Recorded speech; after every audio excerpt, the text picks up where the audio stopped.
Im Westen nicht Neues is a literary work first released in a newspaper in 1928, then released as a full-fledged book in 1929 and adopted into a movie in 1930. The rapid adaptation should already give you some idea of how impactful of a book this was.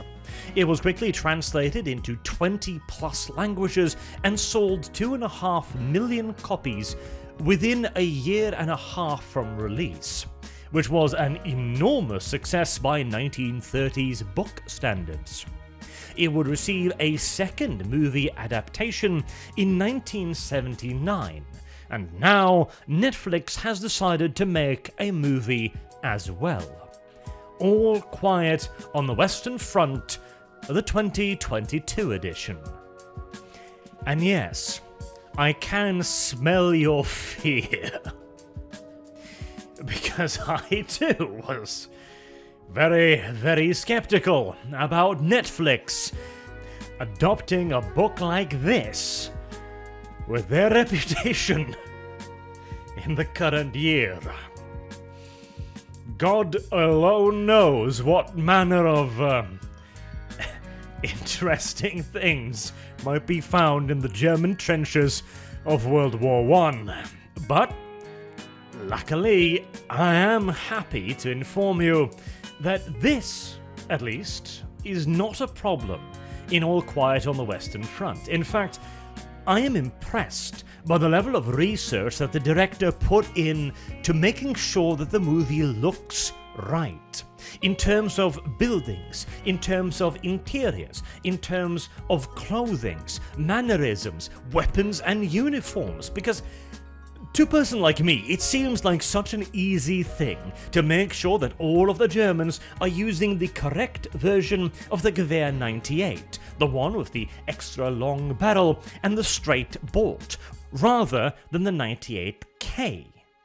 There is a scene near the end of the movie where the Germans are placed under attack by tanks, and I expected for all the world to see British Mark 1s and Mark 2s appear out of the fog, because it is the World War I tank, right? But no, the Germans are fighting the French, and there it comes, a Char Saint-Chamond, the French World War I tank, rendered in, again, impressively correct levels of details as well, and it is just nice to see, for once, that the director gives a shit about representing reality.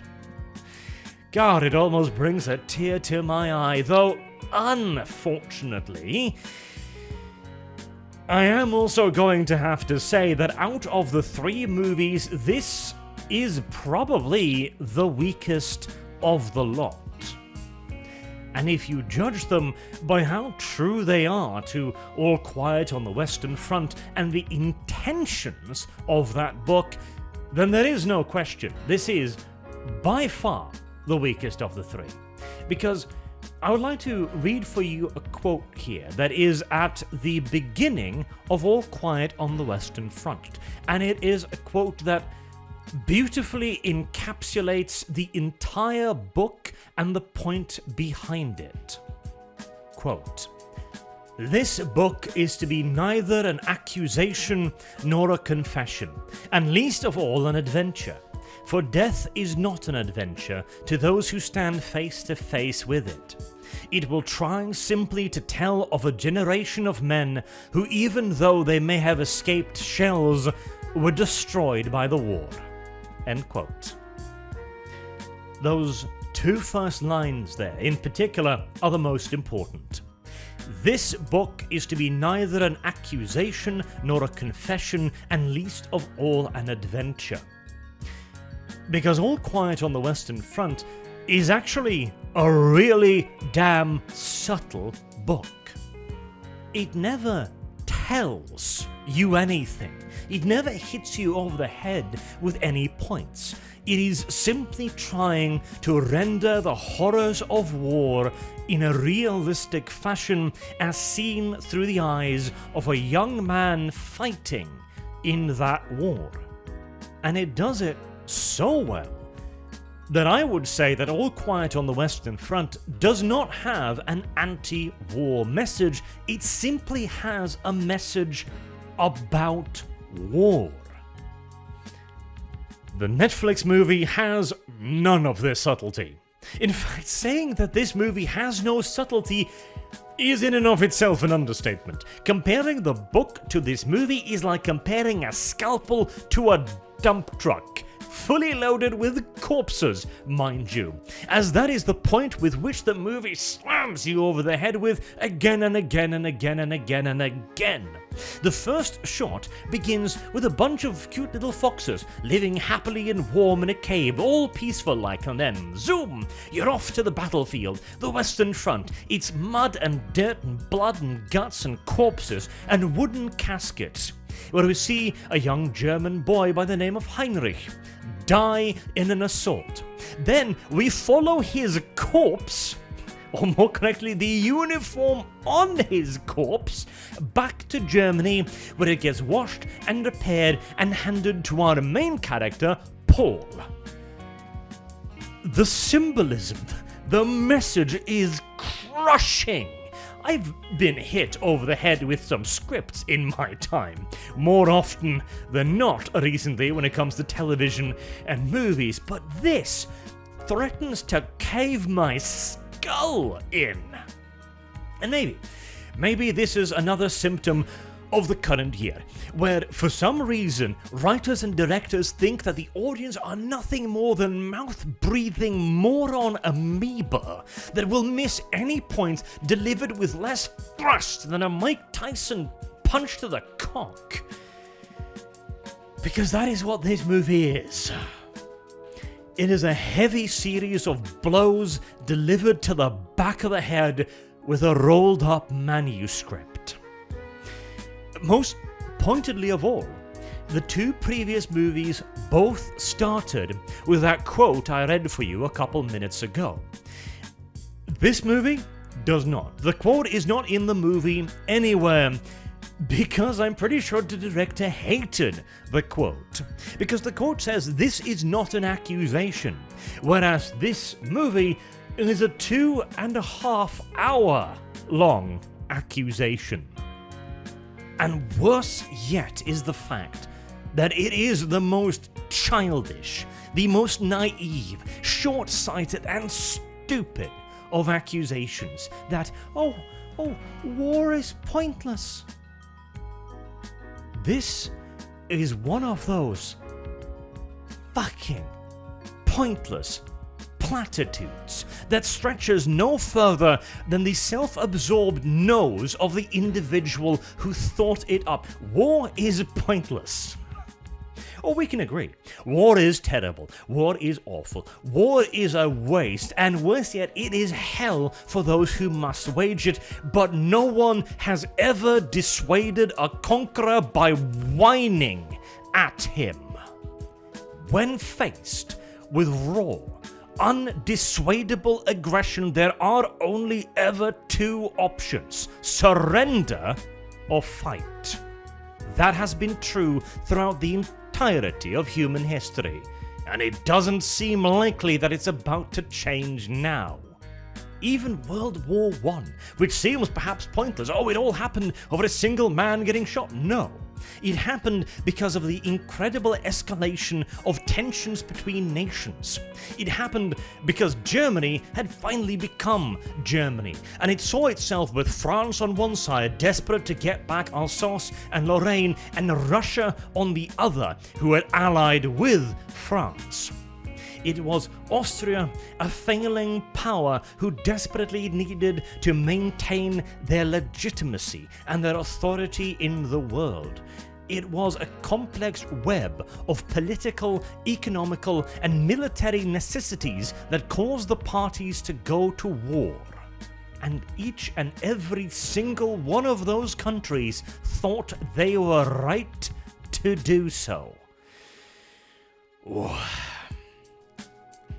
Sorry, naivete triggers me hard sometimes. And the worst part is, again, All Quiet on the Western Front made the point about war being pointless from an individualistic point of view far better. And there's going to be a spoiler here. If you don't want to hear it, jump about a minute ahead or so, because this is very important. In the final scene, Paul, the main character, and I'm giving you some time here to skip ahead just in case, dies.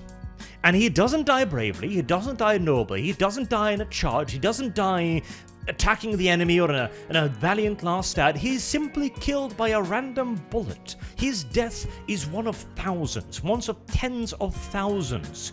And the message of the day from the commander of the Western Front, the day Paul dies, is all quiet on the Western Front. Because that is how irrelevant the death of a single soldier was. That is a far more powerful and pithy anti-war message than any amount of fake blood and guts could ever deliver. Alright, spoiler out of the way, I thought that one was very important, and hey, if you haven't read this book from 1930 yet or watched the 2 preceding movies, do now, and give the Netflix one a watch afterwards, for the action scenes and the combat and the violence and all of the good stuff, because they are well done. It absolutely is. The problem is the story, and the fact that the director and writer clearly think that whomever might watch this is an absolute incapable moron who, best case scenario, might be able to walk and breathe at the same time, as it introduces a whole host of new characters that serve no purpose except to hammer you once again over the goddamn head, even whilst it takes out important characters. Paul, the schoolboy, has a whole class of children that go to war with him. They have pretty important roles in the book and the preceding movies as kind of archetypes and to give you different views on the perspectives and the horrors of war. They practically don't exist in the Netflix adaptation, and if they do, they're side characters that exist for nothing more than to give you a bit of a, oh my god, that guy died too, whoa, whoa, whoa. It serves almost no purpose. One of, in my opinion, most important characters in the books is Himmelstoss. Himmelstoss starts out as a postman, and he's a corporal, I think, in the reserves, and he's the one who trains the boys in the army. Now, the boys have not been very nice to Himmelstoss, and so he screws them over in turn, because that's the natural thing to do. Like, you were mean to me, I'm gonna be goddamn mean to you, you sacks of shit. And he is, and they have a little bit of a back and forth.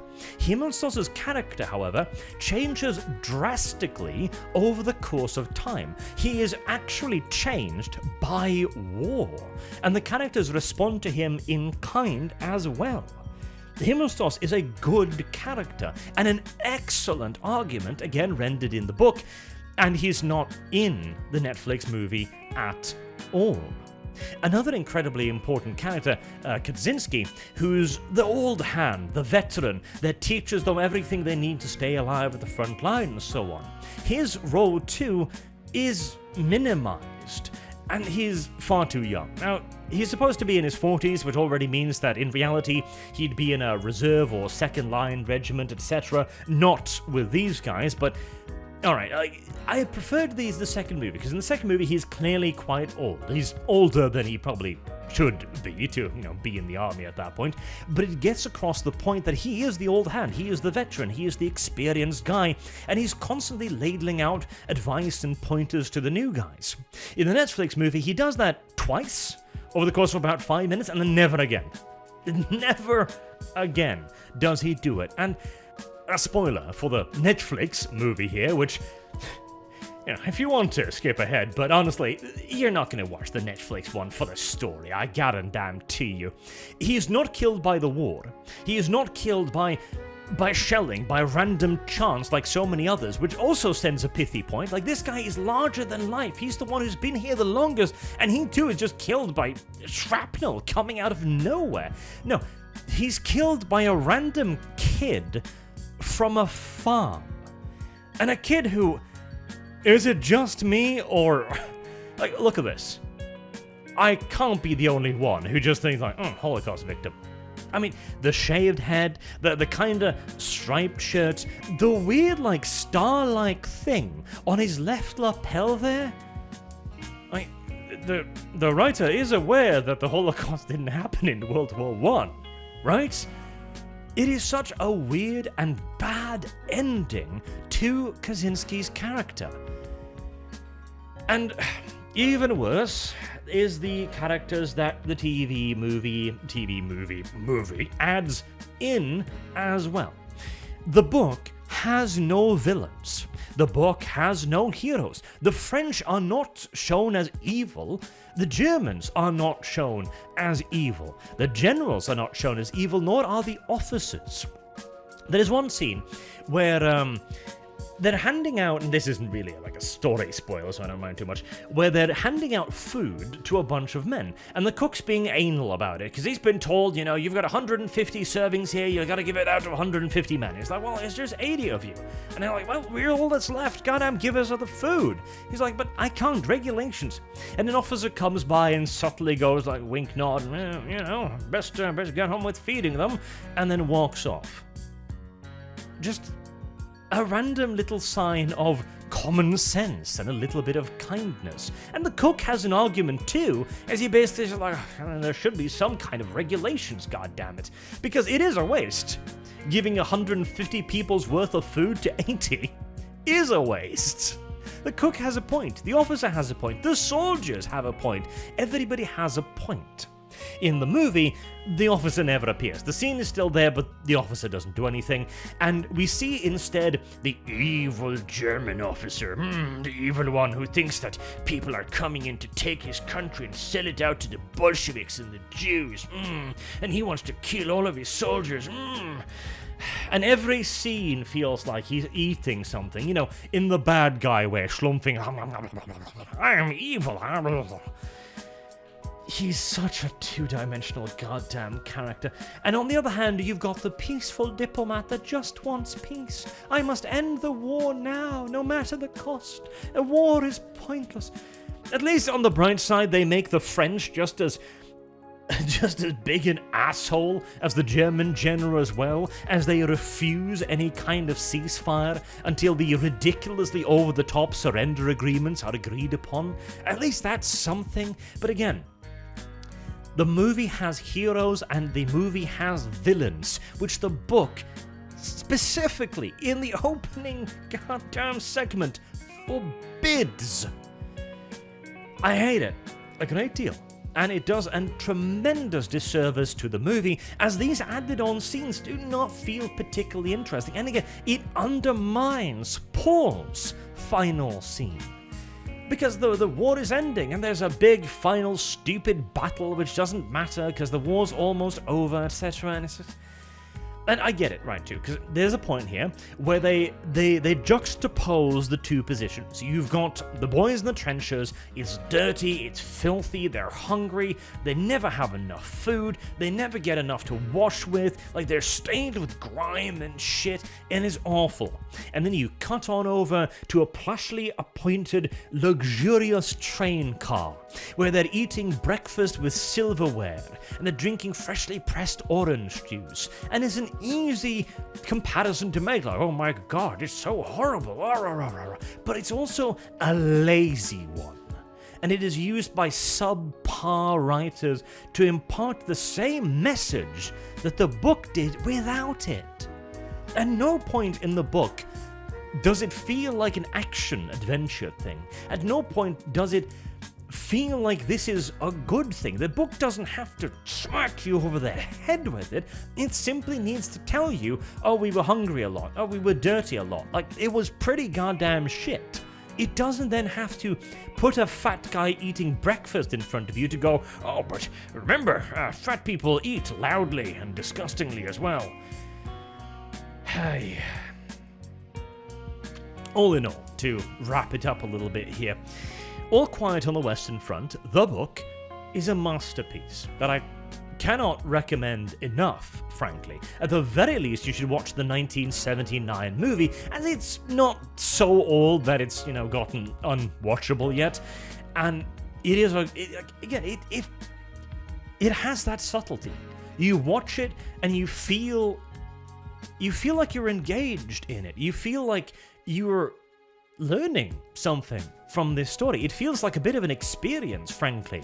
Whilst the Netflix adaptation, the best thing I can say about it is that it has great attention to detail, which would have been a fantastic touch in a better movie, but becomes nothing more than at least I can praise this in a movie like this. It is more of, again, in stark opposition to the book, it is more of an adventure. It is more of an action movie than it is All Quiet on the Western Front. It is a disappointing thing.